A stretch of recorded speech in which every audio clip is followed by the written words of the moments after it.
కీర్తన గ్రంథము కీర్తన గ్రంథము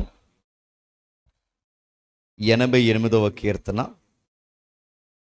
కీర్తన గ్రంథము 88వ కీర్తన సుమారు మొదటి 7 వచనాలు చదువు. యెహోవా నాకు రక్షణకర్తయగు దేవా, రాత్రి వేళ నేను నీ సన్నిధిని మొరపెట్టిన నాడు నా ప్రార్థన నీ సన్నిధిని చేరునుగాక. నా మొరకి చెవియొగ్గుము. నేను ఆపదల్లో నిండి ఉన్నాను. నా ప్రాణము పాతాళానికి సమీపించి ఉన్నది. సమాధులోనికి దిగువారిలో నేను ఒక్కనిగా ఎంచబడితిని. నేను త్రాణలేని వాని వలె అయితిని. చచ్చిన వారిలో విడవబడిన వాడిని అయితిని. నేను సమాధులో పడి ఉన్న హతులలో ఒకని వలె అయితిని. నీవిక స్మరింపని వారి వలె అయితిని. వారిని చేతిలో నుండి తొలగిపోయి ఉన్నారు కదా. అగాధమైన గుంటలోను చీకటి గల చోట్లలోను అగాధ జలములలోను నీవు నన్ను పరుండబెట్టి ఉన్నావు. నీ ఉగ్రత నా మీద బరువుగా ఉన్నది. నీ తరంగములన్నీ నన్ను ముంచుచున్నవి. ఆగుదాం, కొద్ది నిమిషాలు కొంచెం జాగ్రత్తగా విందాం. సుమారు బైబిల్లో 150 కీర్తనలు ఉన్నాయి. ఈ 150 కీర్తనలు ఒక్కొక్క కీర్తనకు ఒక్కొక్క అనుభవం ఉంది. బైబిల్లో ఉన్న కీర్తనలు కేవలం కీర్తనలని మీరు సాదాసీదాగా చూసి వదిలేక అవి కీర్తనలే కాదు, భక్తులు వాళ్ళ జీవితాల్లో నేర్చుకున్న కొన్ని గుణపాఠాలు. అంటే వాళ్ళ జీవితంలో నేర్చుకున్న లైఫ్ లెసన్స్. అది మన జీవితానికి కావాల్సిన పాఠాలు వాళ్ళ జీవితంలో చూశారు. అవి కేవలం పాటలు అంటే పాటలే కాదు, వారి జీవితంలో ప్రార్థనలు కూడా. అవి ప్రార్థనలు అంటే ప్రార్థనలే కాదు, ఆ ప్రార్థనే పాట అయింది. ఆ పాటే వాళ్ళ జీవితాల్లో కొన్ని గుణపాఠాలు ఉన్నాయి.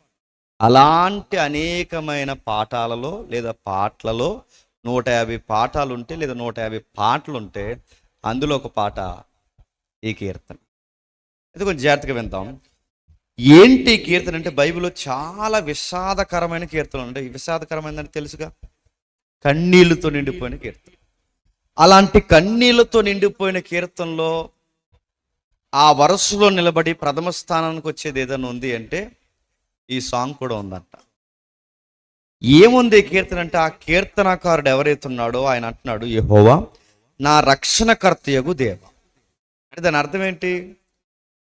రాత్రి వేళ నీ సన్నిధిని మొరపెట్టుచున్నాను అంటున్నట్టు అది ప్రేయరా, సాంగా? చెప్పాలి. పాట, ప్రార్థన. ప్రార్థనలో పాట, పాటలో ప్రార్థన.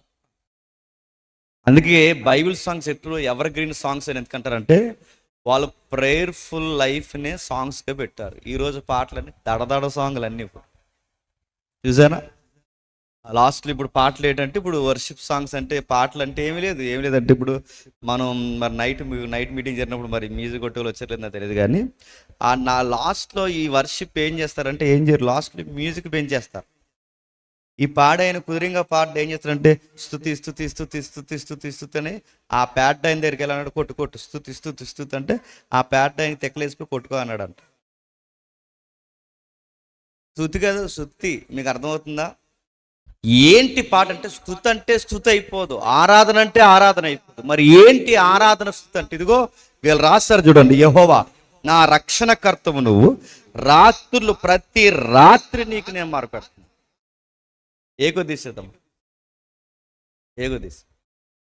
ప్రతి రాత్రి నేను మొరపెడుతున్నాను. ప్రతి రాత్రులు అంటే నాకు డైలీ ఏమవుతుందంటే నా ప్రార్థన నీ సన్నిధిని చేరాలని మొరపెడుతున్నాను. నాకు చెవియొగ్గు, అది వస్తుంది. నాకు చెవియొగ్గు, నేను ఆపదల్లో నిండి ఉన్నాను. నా ప్రాణము పాతాళానికి సమీపించి ఉన్నది. సమాధిలోనికి దిగువారిలో ఒకనిగా అయిపోయాను. అంటే మా ఊర్లో నెక్స్ట్ చనిపోయేవారు ఎవర్రా అంటే అందరు చెయ్యి ఎవరి వైపు చూపిస్తున్నారంటే చెప్పండి, నా వైపే చూపిస్తున్నారు. నాకు అన్ని బాధలు వచ్చేసి, ఎంత బాధలు అంటే ఇంకా చచ్చిపోయిన సౌండ్ తగ్గించి, సౌండ్ పెట్టమని కదా, ఏకో తగ్గించి సౌండ్ తగ్గించండి కొంచెం. చచ్చిన వారిలో ఎడవబడిన వాడిని అయితేని, నేను సమాధిలో పడి ఉన్న వారిలో అతని వల్ల ఒకని వల్ల అయితేని, నేను ఇంకా స్మరింపని వాని వల్ల అయితేనంటే ఇంక ఎలా అయిపోయిందంటే, నేను ఏడ్చాను. రేపు పొద్దున్న చచ్చిపోయేవారు ఎవడరా నెక్స్ట్ ఈ వీధిలో చనిపోయేదంటే నా పేరే చెప్తారు. నేను చనిపోయిన తర్వాత నిన్ను స్మరింపని జనాల్లో ఎలా అయిపోయినా అలా అయిపోతాను. నన్ను జనము మర్చిపోతారు, నా కుటుంబం మర్చిపోతుంది. చూస్తుంటే నాకు అర్థమవుతుంది, నువ్వు కూడా నన్ను మర్చిపోయేలా ఉన్నావు. ఎవరిని అంటున్నాడు? భక్తుడు అంటున్నాడు, దేవుడితో అంటున్నాడు. నాకు ఇన్ని బాధలు వచ్చాయి.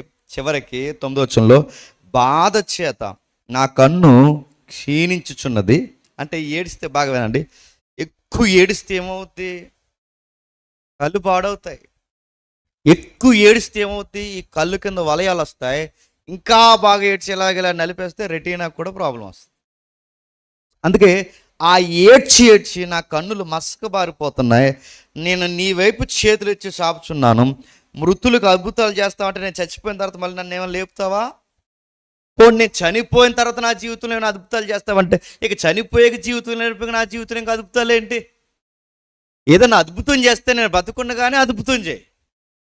తీరా నేను పోయిన తర్వాత నా లైఫ్లో అద్భుతాలు చేస్తానంటే ఏం చేస్తా ప్రభు అంటే, ఈ అబ్బాయి ప్రార్థనలో ఎవరితో పెనుగులాడుతున్నాడు? దేవుడితో. చచ్చిపోయే వారిలో ఒక్కడగా అయిపోయాను, ప్రేతలాగా అయిపోయేలా ఉన్నాను. తీరా నేను చనిపోయిన తర్వాత మృతులకు ఏమన్నా అద్భుతాలు చేస్తావా? ప్రేతలుగా అంటే చచ్చిన శవంగా నేను లేచి మళ్ళీ నేను ఏమైనా స్తుతిస్తానా? అంటే అప్పుడు వాళ్ళకున్న వెలుగును బట్టి మాట్లాడుతున్నా. అప్పుడు నేనేమో లేచి నేను ప్రార్థిస్తానా? నేను లేచి ఏమన్నా నేను స్తుతించగలనా? నా వల్ల అవదిక. సమాధిలో నీ కృపను ఎవరికైనా ఎవరింతురా? నీ దయ, నీ కృప. సమాధిలో ఉన్న శవాలని కదిలి మాట్లాడుకుంటాయి నైట్లు? లేదు కదా ప్రభు. అందుకే ఎంత కాలం నుంచి నేను ఏడుస్తున్నా అంటే, 1 సంవత్సరం కాదు, 2 సంవత్సరాలు కాదు, 3 సంవత్సరాలు కాదు, 4 సంవత్సరాలు కాదు, 5 కాదు, 6 కాదు, 7 కాదు. నా లైఫ్ అంతా నేను ఎప్పటి నుంచి చేస్తాను? నా చిన్నప్పటి నుంచి ఏడుస్తాను అన్నాడు. ఎక్కడుందా వచనం? 15 వచనం చూడండి. బాల్యము నుండి నేను బాధపడి సావునకు సిద్ధమైంది. ఎప్పటి నుండి? బాల్యం అంటే ఎప్పుడండి? ఇప్పుడు బెంచి కింద దూరాడుగా కుర్రాడు. ఏడి అలాంటి ఏజ్. బాల్యం నుండి ఏడుస్తున్నాడు. బాల్యం నుండి ఆడడం అంటే మాటలా? చిన్నప్పటి నుంచి ఏడ్చి అడుగుతున్నాను. చిన్నప్పటి నుంచి ఏడ్చి ఎంత బాధలు ఏమున్నాయి మనకు? బాధలు ఉంటే ఎన్ని నెలలు ఉంటాయి? 1 నెల ఉంటుంది, 2 నెలలు ఉంటాయి, 3 నెలలు ఉంటాయి, లేదా 1 సంవత్సరం ఉంటుంది, 2 సంవత్సరాలు ఉంటాయి. కానీ చిన్నప్పటి నుంచి ఏడుస్తున్నానంటే, ఇంతకీ కీర్తన రాసే సమయానికి ఈ రైటర్ యొక్క వయసు ఎంత, లేదా ఈ కీర్తనకారుడి యొక్క వయసు ఎంత అంటే 25 సంవత్సరాలు ఉంటాయంట. 25 సంవత్సరాల అబ్బాయి బాల్య నుంచి ఏడుస్తున్నాడంటే 5 సంవత్సరాలు పక్కన పెట్టండి, 20 years నుంచి ఏడుస్తున్నాడు. ఎన్ని సంవత్సరాలు? 20 సంవత్సరాల నుంచి ఏడిసేంత బాధలు మనకేమైనా ఉన్నాయా? పెద్ద కొండలు ఇరిగిపోయినట్టు ఏడుస్తాం మనం. భూకంపం మన ఇంట్లో వచ్చినట్టు ఏడుస్తాం మనం. అడుగుతున్నాను, 10 సంవత్సరాలు ఏడ్చేంత బాధ మనకుందా? ఏదన్నా బాధ వస్తే బాత్రూంలో పోయి ఉరేసేసుకుంటున్నారు, ఏదన్నా బాధ వస్తే ఫ్యాన్కు ఉరేసేసుకుంటున్నారు, ఏదన్నా అంటే ఆ కాలువల్లోకి గోదావరిలోకి దూకేస్తున్నారు. ఏదన్నా బాధ 1 వారం రోజుల నుండి తట్టుకోలేక లారీల కింద పడిపోతుంది. ఏంటి నెల రోజుల బాధకే, వారం బాధకే, ఇలా మాట అన్నందుకే కరేపాకు గొడవలు కూడా చచ్చిపోతున్నారు. ఏంటి కరేపాకు గొడవలకి? నడుతున్నాను. భర్త ఏమనంటే ఈవిడ తట్టుకోదు, భార్య ఏమన్నా మోసం చేస్తే ఆడు తట్టుకోలేడు. నడుతున్నాను. స్నేహితులు ఏం దెబ్బడుతున్నారు? ప్రతి దానికి ఒక 1 day ఒక కష్టాన్ని నువ్వు అనుభవించలేకపోతున్నావు అంటే 20 ఏళ్ళు ఈ కుర్రోడు ఏడుస్తున్నాడు. పైగా యవనస్తుడు దేనికి ఏడుస్తాడండి? ఇప్పుడు యవనస్తులు దేనికి ఏడుస్తాడు చెప్పండి? ఫోన్ కొనలేదని, బైక్ కొనలేదని, ఇలా 3 పిల్ల మాట్లాడతలేదని చెప్పండి. ఇవే కదా ఏదో గొడవలని. నేను సరే ఇంకేమన్నా అడుగుతున్నాను. ఇలాంటి విషయాలకే ఏడుస్తాడు తప్ప పనికొచ్చే ఏడుపులు యవనస్తులకు ఉన్నాయా? ఇంటర్లో మార్కులు తక్కువ వచ్చాయని బాధ లేదు ఈ పిల్లకి. ఆడి మెసేజ్ ఎక్కడ మానేసని ఏడుతుంది ఒక పిల్ల. ఇంకేమనాలండి? మీకు అర్థమవుతుంది? ఇలాంటి విషయాలు ఎన్నో కోకొల్ల విషయాలు ఉన్నాయి. కానీ యవనస్తుడుగా ఆయన ఎందుకు ఏడుస్తున్నాడు చెప్పనా? మీకు నచ్చని, గెట్టని, ఊహించని మాట ఏంటంటే ఆయన కుటుంబం వల్లే ఏడుస్తుంది. ఆయన కుటుంబం అంతగా ఏడిపించడానికి ఏమైంది? కొట్టారా? కాదు. తిట్టారా? కాదు. ఆ అబ్బాయిని ఏమైనా పని చేయమన్నారా? కాదు.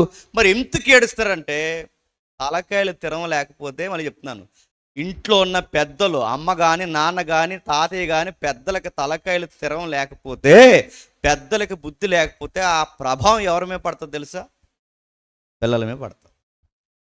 ఏమైంది, ఇంతలా ఎందుకు ఏడుస్తున్నాడు? మరో వచనం చూడండి, 17 వచనం. నీళ్లు ఆవరించినట్టు ఆ బాధ దినమంతా నన్ను ఆవరించాయి, అవి నన్ను చుట్టూరా చుట్టుకొని ఉన్నవి. నా ప్రియులు, స్నేహితులు నాకు దూరంగా ఉంచి ఉన్నావు, చీకటి నాకు బంధువులు అయిపోయారు. ఏం చెప్తున్నాడు చెప్పండి? నాకు ఫ్రెండ్స్ లేరు, కొలీగ్స్ లేరు, నైబర్స్ లేరు. పోనీ మా చుట్టం పట్టం ఎవడైనా మా ఇంటికి వస్తుంటే వాడు రాడు. ఎందుకు రాడంటే, మా ఫ్యామిలీ చేసే పనులకి చిన్నప్పటి నుంచి నాతో ఆడుకోవడానికి కూడా ఎవడో రాలేదు. అందుకే బైబిల్ విషాదకరమైన కీర్తనలో మొదటి వరుసలో నిలబడే కీర్తనలు చాలా ఉన్నా, వాటికి పోటీ ఇచ్చే కీర్తన ఈ కీర్తన. దావీదు గారు ఎంత ఏడ్చాడో అంతలా ఏడ్చిన వ్యక్తి. ఎవరు ఆ వ్యక్తి? ఆ 88వ అధ్యాయంలో చిన్న అక్షరాలు ఉన్నాయి చూడండి, రాగం కింద.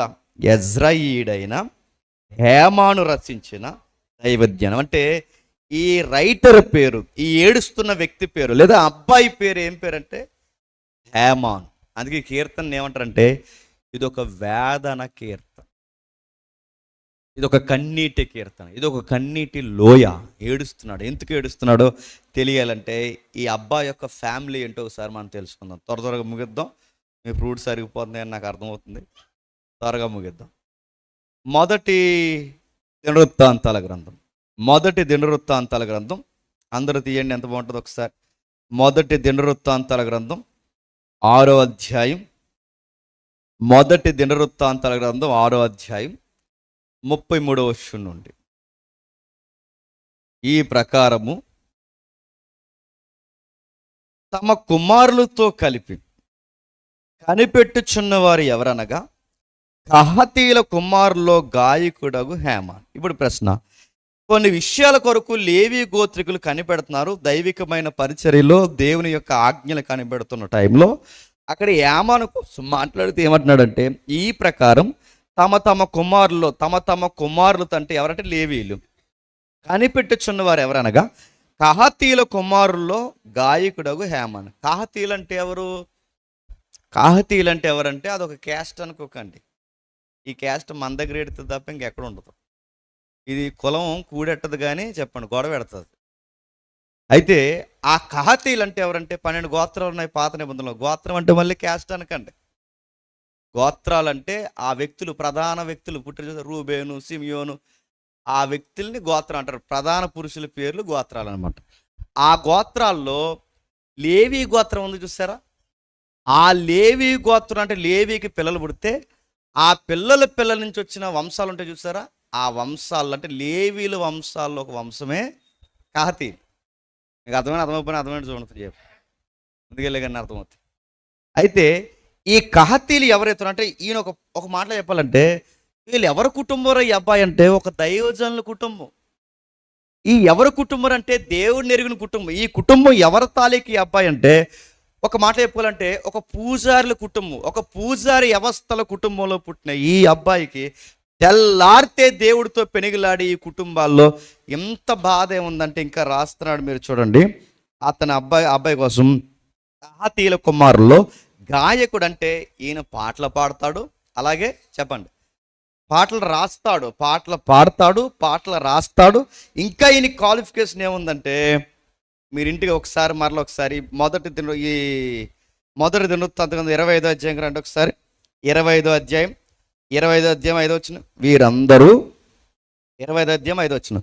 వీరందరూ దేవుని వాక్య విషయంలో రాజునకు దీర్ఘదర్శియగు హేమాను కుమారులు. ఇప్పుడు చెప్పండి, హేమానుకి ఎన్ని క్వాలిఫికేషన్ ఉన్నాయి చూడండి. 1 పాటలు పాడతాడు, 2 పాటలు రాస్తాడు, 3 ఏంటి తెలుసా? రాజుగారికి సలహాలు ఇస్తాడు. రాజుగారికి సలహాలు ఇవ్వడం అంటే చిన్న ఉద్యోగమా?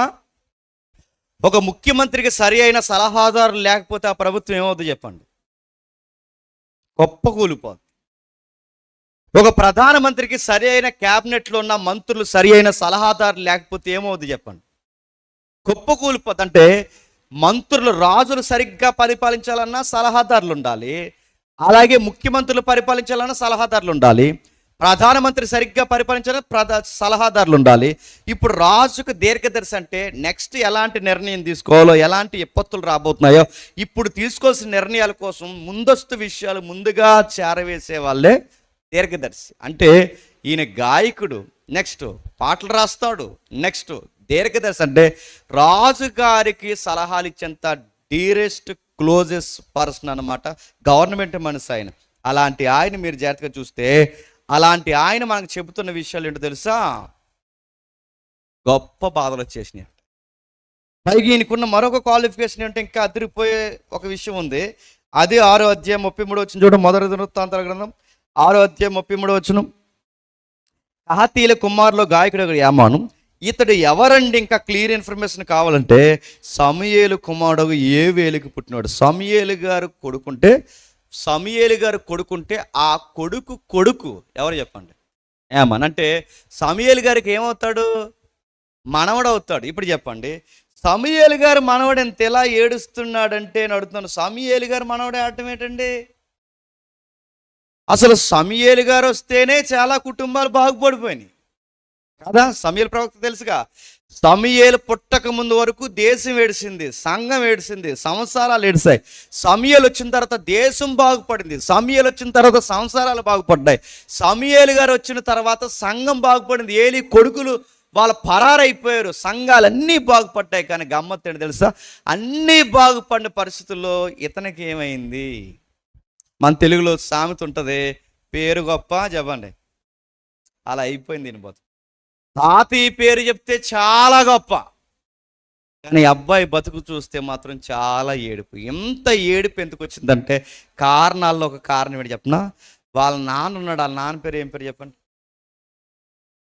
నల సర్కేసని అని మీరు నవ్వు చూడండి, చెప్పండి.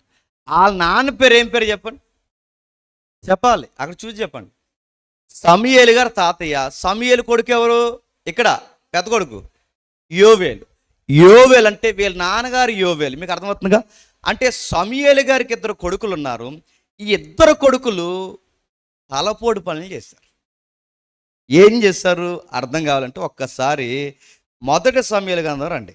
మొదటి సమూయేలు గ్రంథం 8వ అధ్యాయం. మొదటి సమూయేలు గ్రంథం జాగ్రత్తగా విందాం, ముగించుకుందాం. మొదటి సమూయేలు గ్రంథం 8వ అధ్యాయం మొదలు వచ్చిండండి. మొదటి సమూయేలు గ్రంథం 8వ అధ్యాయం మొదలు వచ్చిండా. సమూయేలు గారు వృద్ధుడైనప్పుడు తన కుమారులను ఇశ్రాయేలు మీద న్యాయాధిపతులుగా నియమించారు. న్యాయాధిపతులు అంటే జడ్జిలు. జడ్జి గారికి విల్ పవర్ ఎక్కువ ఉంటుంది. అంటే జడ్జి గారు ఏది చెబితే అదే తీర్పు. ఇంకా అలాంటి పవర్ ఉంది. అంటే న్యాయాధిపతుల గ్రంథం తర్వాత మళ్ళీ న్యాయాధిపతులుగా కనబడుతుంది ఎవరంటే సమూయేలు. సమూయేలు తర్వాత కనబడేది ఎవరంటే సమూయేలు కొడుకులు. న్యాయాధిపతులు అంటే న్యాయం తెచ్చడమేగా. వీళ్ళు న్యాయాలు తీర్చేవారు, అంటే తీర్పులు తీర్చేవారు. వీళ్ళు తీర్పులు తీస్తున్నప్పుడు జస్టిస్ ఎలా ఉండేదంటే డబ్బు ఉన్నోడికి ఒకలాగా, డబ్బు లేనోడికి ఒకలా. మోతుబరు ఉన్నాడు అనుకోండి, ఆ మోతుబరికి తీర్పులు.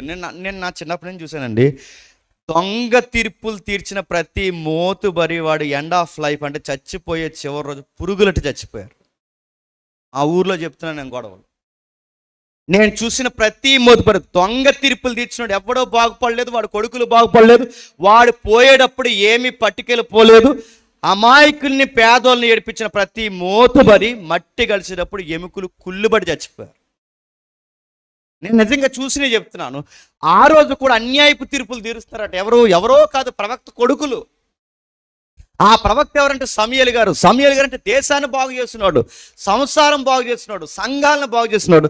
అలాంటి ఆయనకి ఏమైందంటే ఇక్కడ రాస్తున్నాడు, మీరు చూడండి. ఆయనకి 2 కొడుకులు ఉన్నారట, వాళ్ళు న్యాయాధిపతులుగా పెట్టారట. వీళ్ళు ఏం చేస్తున్నారు? బ్యాట్స్ అంటే జడ్జిమెంట్ ఇచ్చే ఏరియా. ఆ ఏరియాలో కూర్చొని న్యాయాధిపతులు గుండ్రి అతని కుమారులు అతని ప్రవర్తన అనుసరింపక ధనాపేక్షకులై లంచాలు పుచ్చుకొని న్యాయాన్ని తిప్పేశారు. మీకు చదువుతుంటే ఎలా ఉందో తెలియదు కానీ దేశం ఒక్కసారి అట్టుడికిపోయింది, ఒక్కసారి గుప్పమంది. అరే సమూయేలు గారు ఉన్నంత కాలం ఒక గాడిదని అడగలేదు, ఒక వస్తువు అడగలేదు. సమూయేలు గారు ఇంకా బతికే ఉన్నాడు. ఆ మనిషి ఎప్పుడు ఇంత సేవ చేశాడు? 40 ఏళ్ళు పైన. ఒక్క రోజు కూడా ఎప్పుడు ఒక్క సిల్లు గవ్వ అడగలేదు. అందుకే సమూయేలు గారు రిటైర్ అయిపోతున్న టైంలో కూడా ఏమంటాడు తెలుసా? ఆ ఊర్లో నిలబడి అంటాడు, ఎప్పుడైనా మీ గార్త భవన్ కానీ ఎండి కానీ బంగారం కానీ ఏమైనా తీసుకున్నాను, ఎప్పుడైనా మీ దగ్గర నుంచి నేను ఆశించాను సవాల్ చేస్తాడు ఆయన. అంటే అలాంటి ఉత్తమ ప్రవక్తన కలిగిన ఈయనకి పుట్టిన వీళ్ళు డబ్బులకు మరిగేశారు. నేను అనుకుంటాను వాళ్ళ నాన్న ఏమీ పోగేయకపోయేసరికి వీళ్ళు పెద్ద తెలివైన వాళ్ళు అనుకుని, మా నాన్న ఎలాగ ఈ సేవలో ఏమీ పోగేయలేదు, ఈ సేవలో మేము పోగేయాలనుకున్నాం. పాపం పోగేశారు. సమూయేలు గారు ఏం పోగేయకపోయినా బంతులాగా బతికాడు. సమూయేలు ఏమీ పోగేయకపోయినా కొడుకులకి మంచి ఉన్నతమైన స్థాయి ఇచ్చాడు. కానీ ఏళ్ళేం పోగేస్తున్నా, డబ్బులు పోగేశారట. ధనాపేక్షకులై లంచం పుచ్చుకుని నాయన తిప్పివేయగా. ఇప్పుడు గుర్తుపెట్టుకోండి, ఇద్దరు అన్నదమ్ములు గొడవలు వచ్చింది అనుకోండి, అది 10 ఎకరాల గొడవ అనుకోండి. అన్నదమ్ములు గొడవ వస్తే తీర్పు ఎలా ఇస్తారు చెప్పనా? పెద్దోడికి ఒక తీర్పు చెప్తారు, చిన్నోడికి ఒక తీర్పు చెప్తారు. ఎందుకు అలా తీర్పు చెప్పారంటే, పెద్దోడు ఎవడెత్తున్నాడో వాడు వీళ్ళకి లంచం ఇస్తాడు.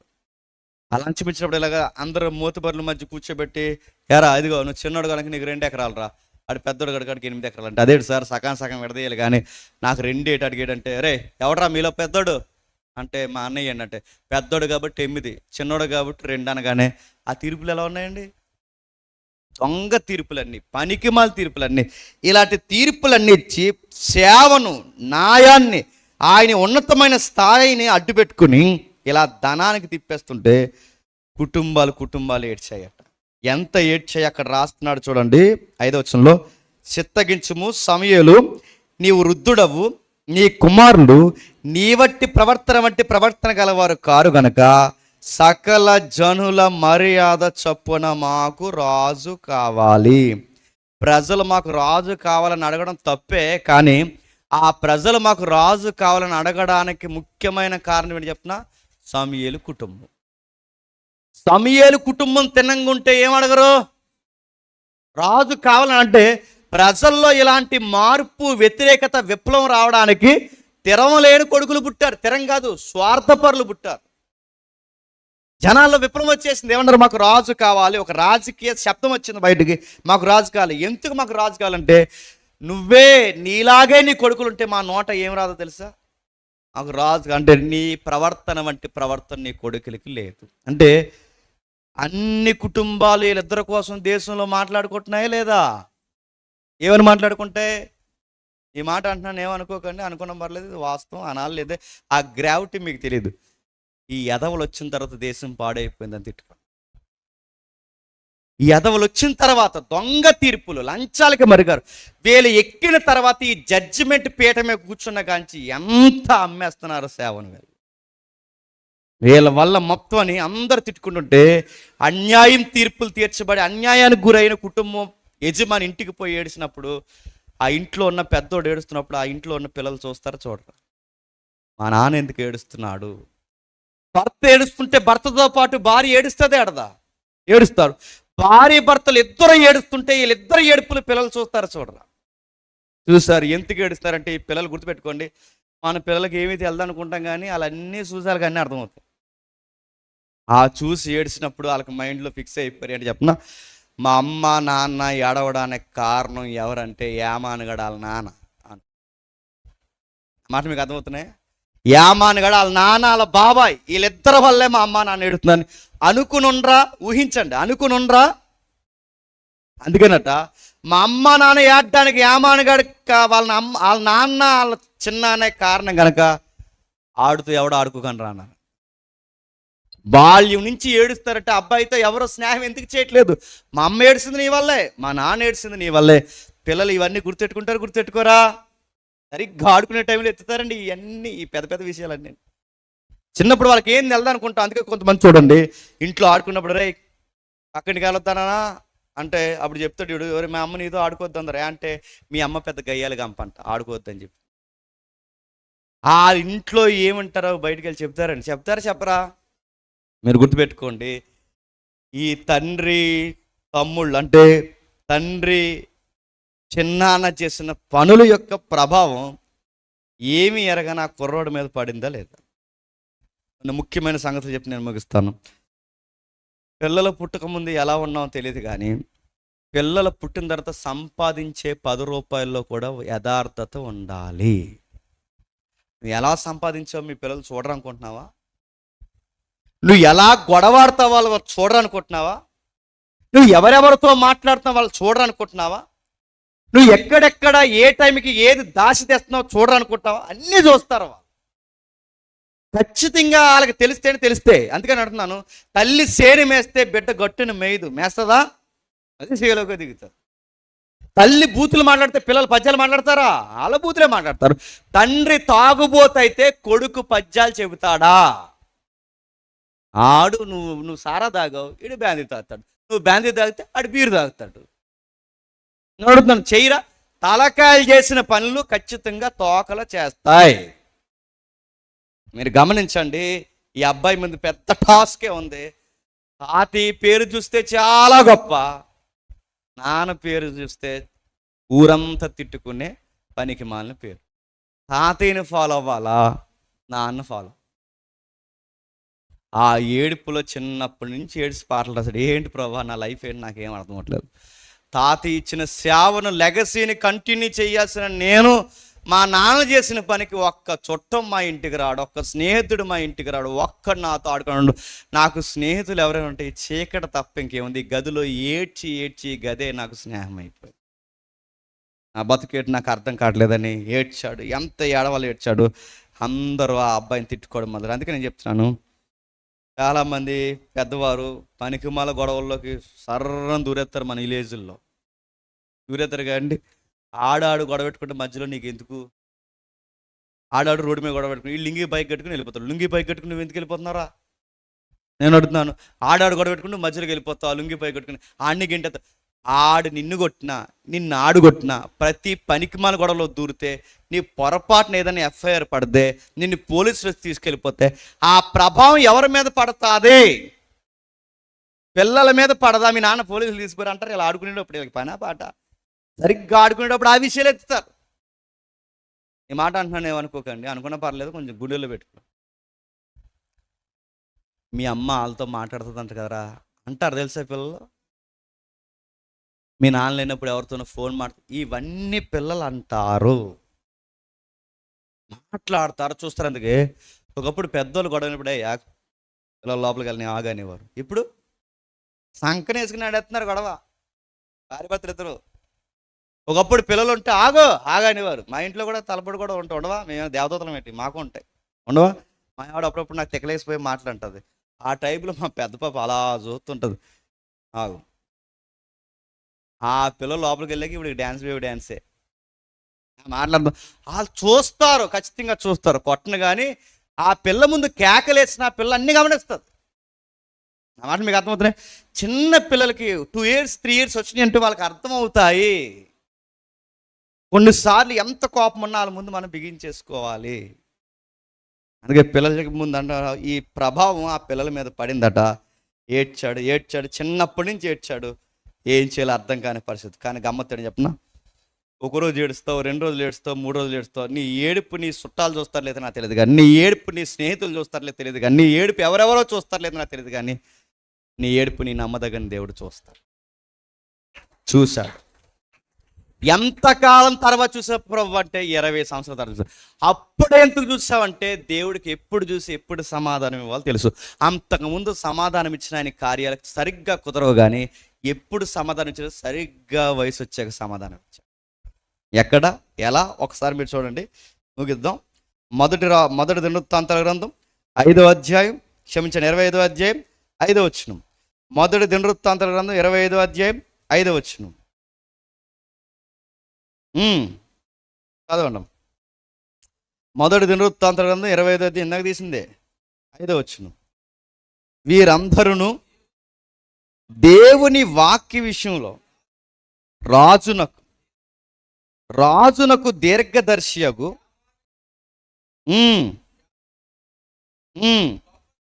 గొప్ప చేయుటకే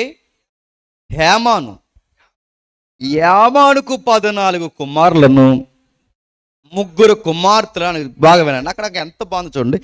యామాను సంతతిని గొప్ప చేయుటకంటే, ఇప్పుడు బాగా వినండి, ఏవేలు వలన ఏవేలు సంతానమైన యామాను బాధపడ్డాడు. అడుగుతున్నా, తండ్రి బాగోకపోయేసరికి కొడుకు బాధపడ్డాడు.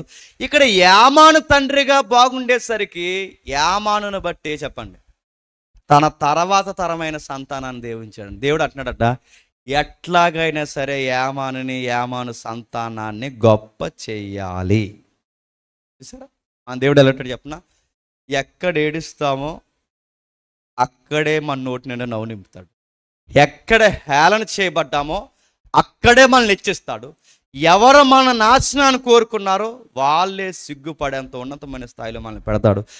ఏ ఊర్లో చుట్టాల పట్టాలు లేరన్నారో ఆ ఊర్లోనే, గుర్తుపెట్టుకోండి, నాకు ఎవ్వరు లేరు, నేను అనాథలో ఉన్నాను, మా తాతయ్య వెళ్ళిపోయినా, మా నాన్న ఉన్నా, వీళ్ళందరూ పోయిన నాకు ఎవరున్నారంటే దేవుడు అన్నాడు, డోంట్ వరీ హేమాను, ఏం బాధపడకు, నీకు చుట్టాలన్నా పట్టాలన్నా బంధువులన్నా నీకు అన్నీ ఉంటే వచ్చి తినేసిపోతారు, అంతేనా, అంతకు మించి ఏమైనా ఎరగదీస్తారు మనకాలు, అంతే కదా. ఆ చుట్టాల పట్టాలు ఏం చేస్తారు, బాగుంటే వస్తారు, బాగుపోతారు ఎవడో మాది వెళ్దంటారు. కానీ చుట్టాల కన్నా స్నేహితుడు ఎవడు, స్నేహితుడు నీ పాకెట్లో డబ్బులు ఉంటే కూడా ఉంటారు, లేకపోతే ఉండరు. స్నేహితుల కన్నా బంధువుల కన్నా ఎప్పటికీ నేను నిరవక ఎముకనంటే వాళ్ళని నీకు ఇస్తున్నాను. ఎంతమంది తెలుసా, 17 మందిని ఇస్తున్నాను. ఇప్పుడు చెప్పండి, చుట్టాల కన్నా బంధువుల కన్నా స్నేహితుల కన్నా గొప్పవారు ఎవరు చెప్పండి, కడుపును పుట్టిన వాళ్ళు కాదా. హేమానికి ఏమి ఇచ్చావు ప్రభు అంటే ఎకరం ఆస్తి ఇవ్వలేదు, కానీ హేమానికి ఏమి ఇచ్చావు ప్రభు అంటే ఎకరాల స్థలాలు బంగ్లాలు దేవుడు ఇవ్వలేదు, కానీ ఆ ఆస్తుల కన్నా గొప్ప ఆస్తులు చెప్పండి, కదిలే ఆస్తులు ఎవరు చెప్పండి, పిల్లల్ని ఇచ్చారు. ఆ పిల్లల్ని ముగ్గురు కూతుర్లు ఉన్నారట, 14 మంది కొడుకులు ఉన్నారట. ఎంతమంది పిల్లలు ఆ ఇంట్లో ఉంటే ఆ ఇల్లు ఎలా ఉండి ఉంటుంది చెప్పండి, మనకి పిల్లల విలువ తెలియక అలా అరుతుంటాం కూడేస్తుంటాం, కానీ పిల్లలు లేని వాళ్ళు ఇంటికి వెళ్ళి అడగండి, అరుపులు ఉంటే బాగున్నని ఎదురు చూస్తారు. మనకి పిల్లలుంటే మనం వాళ్ళు చేసే పనులకి మనం సిరాకు పడతాం, ఆ గోళ్ళు అలా రాసి ఇలా రాస్తుంటే. కానీ పిల్లలు లేని ఇంటికి వెళ్ళి చూడండి, ఆ గోళ్ళ మీద ఆ మరకలు ఫోటోలు తీసుకుని ఫ్రేమ్లు కట్టించుకుంటాం. మనకి పిల్లలు తెలియక, నేను ఆ మధ్య ఒక అబ్బాయి లేక పుట్టాడు, ఆడు పుట్టినోడికి వాడికి ఏదో కొంచెం ఇబ్బంది ఉందా, ఆ కాళ్ళు వంకరు ఉండేవి, ఆ తర్వాత మళ్ళీ వాడిని ఏదో బాగు చేస్తారు. ఏం అనలేదండి. ఆ రోజు మేము అందరం అక్కడ ఉన్నాం, ఏం అనలేదు. వాళ్ళ నాన్నే అందరితో మాట్లాడుతున్నప్పుడు నాన్నని పిలిచాడు, ఏట్రా మాట్లాడుతుంటే పిలుస్తా అని. ఆ కుర్రోడి మీద కాలు ఎత్తుది అనేసాడు. ఎంత ఉంటాడండి కుర్రోడు. ఒకప్పుడు ఆడు కాలు సరిగా లేవని ఏడ్చావు, ఒకప్పుడు ఆడు పుట్టకపోయేసరికి ఏడ్చావు, ఇప్పుడు ఆడు ఏదో పిలిచాడు అలరి ఆడి మీద కాలు ఎత్తుది అనమాట. ఆ కాలు తగలలేదు కానీ తంతా ముందు కడిపాడికి ఏదో తిరిగిపోయినాను. పిల్లలు ఉన్న వారికి పిల్లలు తెలియదు, కానీ హేమాన్ని అడిగితే చెప్తాడు. ఎందుకు చెప్పినా, ఇన్ని రోజులు ఈ చీకట్లు ఏడ్చాను, ఇన్ని రోజులు ఈ గదులు ఏడ్చాను, ఇప్పుడు నా జీవితంలోకి సందడి వచ్చింది. ఇప్పుడు చెప్పండి, ఒక పిల్లోడు ఉంటేనే ఇల్లు గొల్ల అయిపోతుంది మనకి, అది ఇద్దరు ఉంటే ఇంక ఇల్లు అమ్మేసుకుని పోవడమే, ముగ్గురు ఉంటే ఇంక అంతే సంగతి, ఇంక ఏదో ఒక పాకేసుకోవడం బెటర్. అలాంటిది 17 మంది పిల్లలంటే ఆ ఇల్లు ఎలా ఉంటుంది చెప్పండి, రోజు పండగే.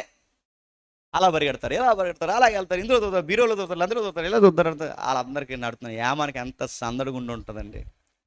అలా సందడి వచ్చిన జీవితం, ఎదిగారు, పెద్ద పిల్లలు అయిపోయారు. ఆ పెద్ద పిల్లలు అయిపోయిన తర్వాత మనమైతే ఏం చేస్తాం చెప్పండి, కొంచెం రిటైర్మెంట్ వయసుకు వచ్చాక నీ దగ్గర 15 రోజులు చెప్పండి నాకు గుర్తు రావట్లేదు, నీ దగ్గర 10 బోటి గోంగూర ఉండరే వస్తా నీ వారం అన్నాడు. ఇంక ఏ ఏడుపులు మనకి. మన పిల్లలు సెటిల్ అయితే మన ఏడుపులు చెప్పండి నీ దగ్గర 15 రోజులు, నీ దగ్గర 15 రోజులు, నీ దగ్గర వారం. ఈ తిరుగులు సరిపోద్దు, కానీ ఆయన అలా చేయలేదు. 15 రోజులు అనలేదు, కానీ 15,000 లాగా ఏమన్నాడు తెలుసా, ఆయన చేసింది ఏంటో తెలుసా నాన్నరాయ్, ఏ దేవుడైతే నా కన్నీళ్ళు దుడిచేశాడో, ఏ దేవుడైతే నా ముఖంలో నవ్వులు నింపాడో, ఏ దేవుడైతే నా జీవితాన్ని ఒక్కసారిగా టర్న్ మార్చేశాడో, ఏ దేవుడైతే నన్ను ఎంత ఆశీర్వాదకరంగా మార్చాడో, మిమ్మల్ని నుంచి నేను కోరుకునేది ఏంటంటే, మీ డబ్బు, మీ కార్యాలు నాకు ఏమొద్దు, కానీ ఆ దేవుడి మందిరంలో పడాడండ్రా అన్నాడు. ఆ దేవుడి మందిరంలో పడి ఉంటాడంటే ఆ కొడుకులను అందరిని ఏం చేశాడు, వర్షిప్ నాయకులను చేశాడంటే ఆరాధికులుగా మార్చాడు. ఆరాధికులుగా మార్చడమే కాదు, ఆ కొడుకులు పాడుతున్న పాటలకి ఎంత బాగా రాస్తున్నా చూడండి. ఏమాన కొడుకులు చక్కగా చేస్తే వాళ్ళు చేసే వర్షిప్ కట 2వ దినవృత్తాంత గ్రంథం ఒకసారి తీయండి. వాళ్ళు చేసే వర్షిప్కి ఏం జరిగేదో 2వ దినవృత్తాంత గ్రంథం 5వ అధ్యాయం, 2వ దినవృత్తాంత గ్రంథం 5వ అధ్యాయం 12వ వచనం నుండి, 2వ దినవృత్తాంత గ్రంథం 5వ అధ్యాయం 12వ వచనం నుండి. ఆసాపు, హేమాను, యెదూదుల సంబంధులైన వారి కుమారులు, సహోదరులకు సంబంధించిన వాళ్ళందరూ పాటకులై లేవీలందరూ సన్నపునార వస్త్రాలు ధరించుకొని తాళాలు, తంబుర్లు, సితార్లు తీసుకొని బలిపీఠం దగ్గర తూర్పు తట్టు నిలబడి ఆ పాటలు పాడుతుంటే 14వ వచనంలో, అప్పుడు ఒక మేఘము యెహోవా మందిరములో నిండెను. యెహోవా తేజస్సు దేవుని మందిరము నిండుకొనగా సేవ చేయడానికి వచ్చిన యాజకులు ఆ మేఘమున్న చోట నిలవలేకపోయిరి. హేమాను కొడుకులు కొంతమంది కొడుకులు కలిసి పాటలు పాడితే పరలోకం నుండి ఏమొచ్చిందంట? దేవుని మహిమ వచ్చింది. ఇప్పుడు చెప్పండి, కొడుకుల్ని ఎంత బాగా తయారు చేశాడంటే, వాళ్ళు నిలబడి పాటలు పాడినా, దేవుని సన్నిధిలో పరిచర్య చేసిన, ఎక్కడి నుంచి ఏం దిగొస్తుందో తెలుసా? దేవుని మహిమ దిగొస్తుంది. అంటే ఆయన ఏం చేశాడు తన పిల్లల్ని అంటే, మీరు గమనించండి, తన కొడుకుల్ని దేవునికి మహిమార్థమైన పాత్రలుగా మార్చి, తర్వాత వాళ్ళు గవర్నమెంట్ ఎంప్లాయీస్ అయిపోయారు. మీరు ఇంటికి వెళ్ళి చదవండి. దావీదు యొక్క ఆస్థానంలో, దావీదు గారి యొక్క రాజుగారి ఆస్థానంలో తండ్రిలాగే వాళ్ళు కూడా సలహాదారులు అయిపోయారు. అటు దేవాలయంలోనూ మెయిన్ మెంబర్స్గా ఉన్నారు, ఇటు రాజు దగ్గర ముఖ్యమైన వ్యక్తులుగా ఉన్నారు. అంటే అటు గవర్నమెంట్లో ఇటు రెండిట్లో ఉన్నతమైన స్థాయిలో వారు నిలబడ్డారు. ఇప్పుడు చెప్పండి, ఏడండి ఆ ఏడిసే ఏడుపు ఎల్ఐ దగ్గర, పొల్లయ్య దగ్గర, ప్రెసిడెంట్ దగ్గర, ఎమ్మెల్యే దగ్గర కాకుండా దేవుడి దగ్గర ఏడండి. అది సంవత్సరం ఏడుస్తారు, 2 సంవత్సరాలు ఏడుతారు, 2 సంవత్సరాలు ఏడుతారు ఏడండి. మనం ఏం చేస్తాం? సినిమా కష్టాలు చెప్పుకున్నట్టు వెళ్ళి దానయ్య గాడికి, పొల్లయ్య గాడికి చెప్తాం, ఇలా కూర్చో, అసలు మాకు ఏం జరిగిందంటే ఆడేమైనా ఆరుతాడా తిరుగుతాడా? మనందరూ చుట్టాలు చెప్పుకుంటాం, మాకు ఇంత బాధ జరిగిందని. పాపాల్లో ఒక పాపం ఏంటి చెప్పినా, మనకు ఏదో జరిగిపోయిందని మన మీద మనం జాలిపడి మన కోసం మనం ఏడవడం కూడా పాపమే, తెలుసా? సౌలు అలాగే ఏడిచాడు, ఆడి మీద ఆడికే జాలి, క్షమించండి, ఆయన మీద ఆయనకే జాలి. మాటలు అర్థమవుతున్నాయి. మన మీద మనం జాలిపడకూడదు, మన మీద దేవుడు జాలిపడాలి. మనం ఏడిసే ఏడుపు దేవుడి దగ్గర వెళ్ళాలి. మనం ఏం చేస్తాం? వాళ్ళకి చెప్తాం, వీళ్ళకి చెప్తాం. వీళ్ళు చెప్తే ఏం చెప్తారు? వాళ్ళు వెళ్ళి ఇంకో నలుగురు చెప్తారు, అంతేనా? ఇంకేమైనా చేస్తారా వాళ్ళు?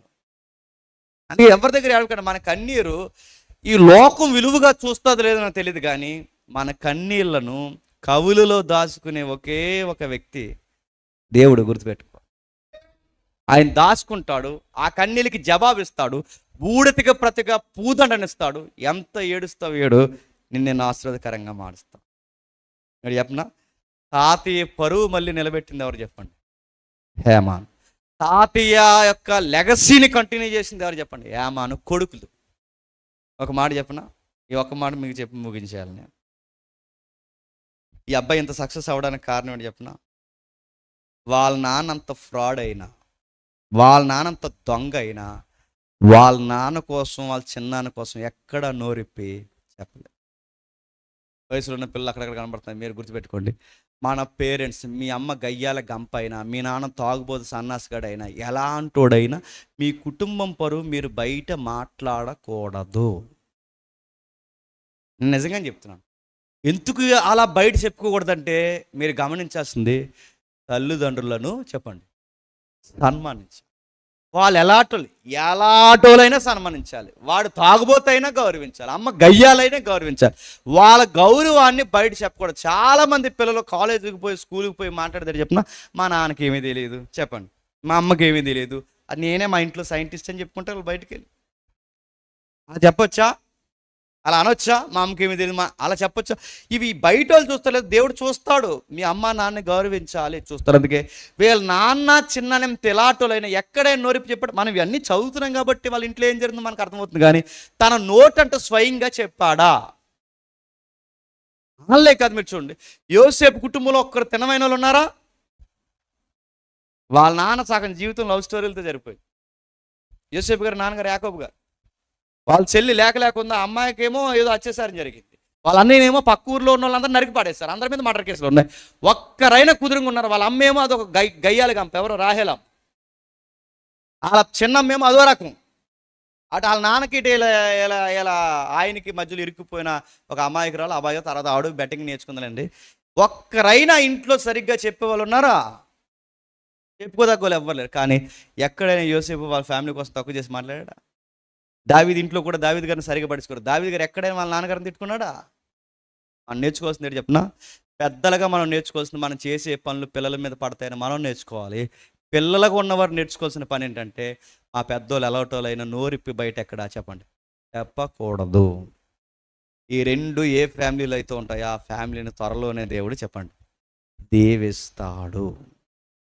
హేమాను జీవితం అద్భుతంగా మారిపోయింది. కదిలే వంశవృక్షంగా మారిపోయారు, దేవునికి ఆశీర్వాదకరంగా మారిపోయారు. హేమాను సంతతి దేవుడిని వర్షిప్ చేయడమే కాదు, హేమాను యొక్క తగ్గింపు ఏడుపు, ఆ ఏడుపులు ఎవరిని గుర్తు చేస్తాయంటే ప్రభు అయిన యేసుక్రీస్తు వారిని గుర్తు చేస్తాయి. ఎందుకంటే హేమాను 20 సంవత్సరాలే ఏడ్చాడు, ఆయన ప్రభు అయిన యేసుక్రీస్తు వారు శరీరధారి ఉన్న దినముల్లో చెప్పండి జీవితం అంతా ఏడ్చాడు. ఎవరి కోసం ఏడ్చాడంటే హేమాను తన కోసం తాను ఏడ్చాడు. హేమాను తన భవిష్యత్తు ఎలా అయిపోతుందని ఏడ్చాడు. కానీ యేసుక్రీస్తు ఎవరి కోసం ఏడ్చాడు చెప్పిన? నీ కోసం, నీ కోసం, నా కోసం ఏడ్చాడు, అందరి కోసం ఏడ్చాడు. ఆయన కన్నీళ్ళ జవాబే ఈరోజు ప్రశాంతంగా మీరు ఎక్కడ కూర్చున్నారు, నేను ప్రశాంతంగా ఇక్కడ నిలబడ్డాను. హేమాను ఏడుపు తన కుటుంబాన్ని బాగు చేస్తే యేసుప్రభు ఏడుపు చెప్పండి మనల్ని బాగు చేస్తుంది, మన పిల్లలను బాగు చేస్తుంది, మన బతుకులు బాగు చేస్తుంది, ఈరోజు మన జీవితాలు నిలబెడుతుంది. అందుకే హేమాను కన్నీళ్ళ కన్నా విలువైన కన్నీళ్ళు ఎవరో తెలుసా? యేసుక్రీస్తు వారి యొక్క కన్నీళ్ళు. ఆ కన్నీళ్ళకి మనం ఏమిచ్చి రుణం తీరుస్తుంటే ఏమిచ్చి రుణం తీయలేం. ఆయన కూర్చుని 4 పాటలు పాడుకోవడం, ఆయన కూర్చుని 4 మాటలు వినడం, కలిగింది ఏదో ఉంటే ఆయన పరిచర్యకి సహకరించడం, ఆయనని ఘనంగా మన బ్రతుకుల్లో మన మాటల్లో ఆయనంటే తెలియని వారికి మనం పరిచయం చేయాలి. ఇదే ఆయన మన నుంచి కోరుకున్నాం. అందుకే మన పిల్లలు చదివినా యేసు ప్రభుకి గౌరవం వచ్చేలా చదువుకోవాలి. మన ఉద్యోగాలు చేసినా యేసు ప్రభు గౌరవం వచ్చేలా. ఇందాక అని చెప్పాడుగా వాళ్ళకి ఏమేరాని ఏదో లేగా మొత్తం మీద అదే చేసి చెప్పండి, అదే మసిపూసి మారిగా చేసి ఏదో చేయొచ్చు. నేను అడుగుతున్నాం, ఎందుకురే ఇలా మోసం చేసే అవకాశం మనం ఎందుకు మోసం చేయలేదంటే ఆ కొనుక్కున్నోడికి అర్థమవుతుంది. ఎందుకంటే ఆయన పాస్టర్ గారు అందుకే అలా చేయలేదని. కానీ ఎవరికి మహిమ చెప్పండి? అందుకే 10 రూపాయలు సంపాదిస్తున్నప్పుడు మనం దేవునికి మహిమ తేవాలి.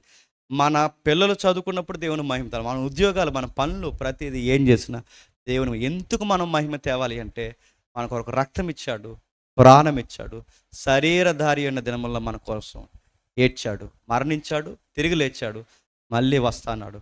ఈ కన్నీళ్ళు ఏమైనా ఉంటే శాశ్వతంగా తుడిచేస్తా అన్నాడు. అందుకు యేసు ప్రభు కోసం బతకాలి. అందుకే ఆయన పట్టుకుని ఏలాడితే మన పిల్లలు బాగుంటారు, మన సంపాదన బాగుంటుంది, మన జీవితం. దేవుడు మిమ్మల్ని దీవించును గాక.